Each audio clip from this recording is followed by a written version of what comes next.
ഗുരുവായൂർ ഐതിഹ്യങ്ങൾ. വിഷ്ണു ഭഗവാൻ പൂജിച്ചിരുന്ന വിഗ്രഹം ബ്രഹ്മാവിന് കൊടുത്ത് ബ്രഹ്മാവ് കൃഷ്ണന് നൽകി.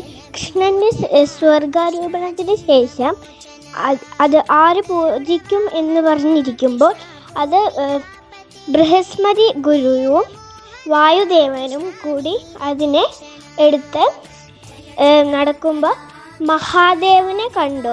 മഹാദേവൻ പറഞ്ഞു, ഇതിനെ ഇവിടെ പ്രതിഷ്ഠിക്കാം, ഞാൻ അങ്ങോട്ടിരിക്കാം എന്ന് മഹാദേവൻ പറഞ്ഞു. അങ്ങനെ കൃഷ്ണനെ പ്രതിഷ്ഠിച്ചതാണ് ഗുരുവായൂർ. ബൃഹസ്പതി ഗുരുവും വായുദേവനും കൂടി പ്രതിഷ്ഠിച്ച കൊണ്ടാണ് ഗുരുവായൂർ എന്ന പേര് വന്നത്. ഗുരുവായൂർ ഏകാദശി ഐതിഹ്യങ്ങൾ. കേശവനാനയ്ക്ക് മോക്ഷം കിട്ടിയ ദിവസമാണ് ഏകാദശി. കൃഷ്ണൻ ചെറുവിരലും കൊണ്ട് ഗോവർദ്ധനം പൊക്കിയെടുത്ത് എല്ലാവരെയും രക്ഷിച്ച് അവർ കൃഷ്ണനെ പാലഭിഷേകം ചെയ്ത ദിവസമാണ് ഏകാദശി. കൃഷ്ണൻ അർജുനന് ഭഗവത്ഗീത പറഞ്ഞു കൊടുത്ത ദിവസമാണ് ഏകാദശി. മേൽപ്പത്തൂർ നാരായണ ഭട്ടതിരിപ്പാട് നാരായണീയം പൂർത്തിയാക്കി സമർപ്പിച്ച ദിവസമാണ് ഏകാദശി.